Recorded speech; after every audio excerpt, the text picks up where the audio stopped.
yang kedua adalah subakut trombosis. Jadi trombosis yang sudah 2 minggu sampai 6 bulan. Biasanya trombosisnya lebih ekogenik, lebih kelihatan. Ya. Kemudian ukuran dari venanya kadang-kadang mulai mengecil lagi.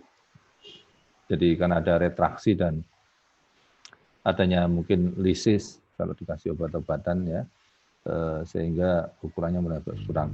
Jadi tubuh itu sebetulnya membuat reaksi untuk melisis adanya trombus. Ya. Nah kalau kita periksa D-dimer, D-dimer itu sebetulnya menunjukkan aktivitas dari tubuh kita waktu melisis trombus. Sehingga kalau D-dimernya tinggi, sebetulnya itu prognosisnya lebih baik untuk pasien. Tetapi kalau D-dimer rendah, artinya tubuh ini kurang bereaksi atau tidak bisa melisis trombus sendiri. Jadi kita harus hati-hati, belum tentu D-dimer yang rendah tidak ada trombusnya. Kemudian free floating trombus ini lama-lama mulai nempel di dinding venanya. Yang tadinya kalau pada tahap awal dia masih terapung-apung, dia mulai nempel. Nah, seringkali juga mulai ada flow-nya lagi. Tapi tetap non-compressible karena trombus masih ada. Jadi kolateral ini masih terbentuk terus.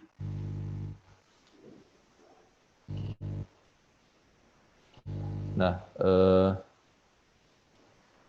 jadi kalau subakut ya, dia mulai kelihatan lebih nyata, ya, lebih ekogenik, ukurannya juga lebih mulai membesar. Jadi kita lihat di sini, ya, vena poplitea biasanya letaknya lebih anterior. Jadi kalau kita melakukan pemeriksaan vena pada daerah poplitea, itu biasanya kita ambil dalam keadaan pasiennya miring. Nanti mungkin dokter Darmanto waktu workshop dia bisa kelihatan. Jadi kita ambil transducer letaknya di atas ini. Karena kita posterior, sehingga vena itu lebih superficial daripada arterinya. Nah, pada fase yang kronis, maka terjadi perubahan lagi, ya. Kalau yang itu trombusnya mulai berkurang-kurang, ya, akhirnya dia terbentuk fibroblast, ya, dan mulai terjadi jaringan fibrus. Seringkali terjadi penebalan dari dinding dan seakan-akan terjadi scar, ya, dengan dinding yang tebal. Ya, ini kelihatan ya ada seperti scarnya gitu. Kadang-kadang scar ini bentuknya seperti plak, ya. Jadi ekogenik intravenous material itu kadang-kadang seperti plak ya di sepanjang vena. Jadi hati-hati jangan dibilang bahwa ini plak yang terbentuk seperti patofisiologinya aterosklerosis. Tetapi plak ini karena adanya trombus yang lama-lama terjadi kronik, dia mulai lisis dan terjadi jaringan fibrus, dia akan nempel di dindingnya. Ya. Kalau lebih berat lagi seringkali terjadi sinegia, jadi venanya ini lengket. Jadi terjadi fibrous cord, ya, karena tidak bisa rekanalisasi, maka diameter venanya malah seringkali akan mengecil. Seringkali kalau trombus itu di katup seperti tadi gambar itu, kadang-kadang merusak katupnya, ya, sehingga menjadi tebal dan gerakan katupnya ini terhambat. Ini kemudian terjadi varises.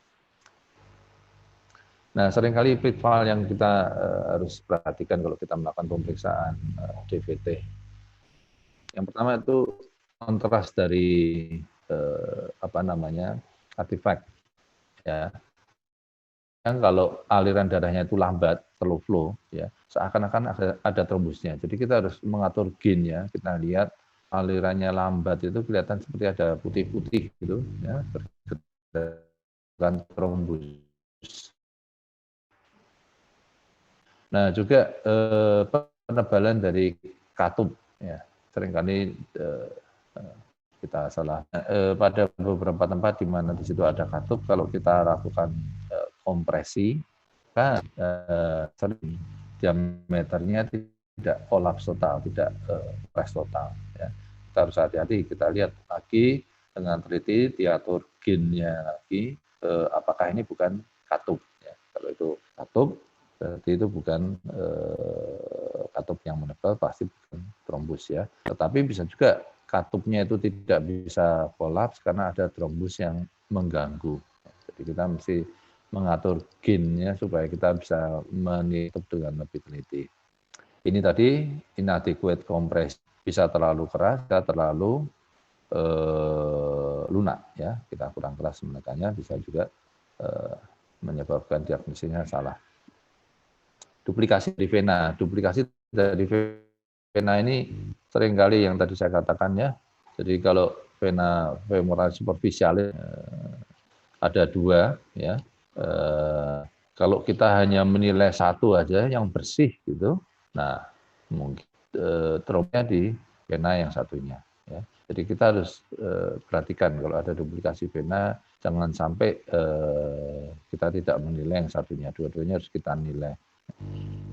Biasanya vena yang ada trombusnya itu seringkali kita kelewat karena bentuknya nanti warnanya juga akan putih gitu ya.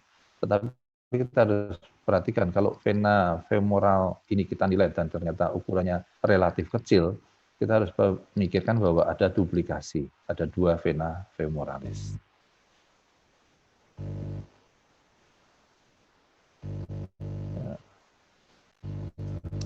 Jadi juga improper use of color flow. Jadi kalau kita ngatur alat kita kurang tepat, seringkali colornya tidak kelihatan, ya, tidak keluar, sehingga kita anggap itu sebagai trombus.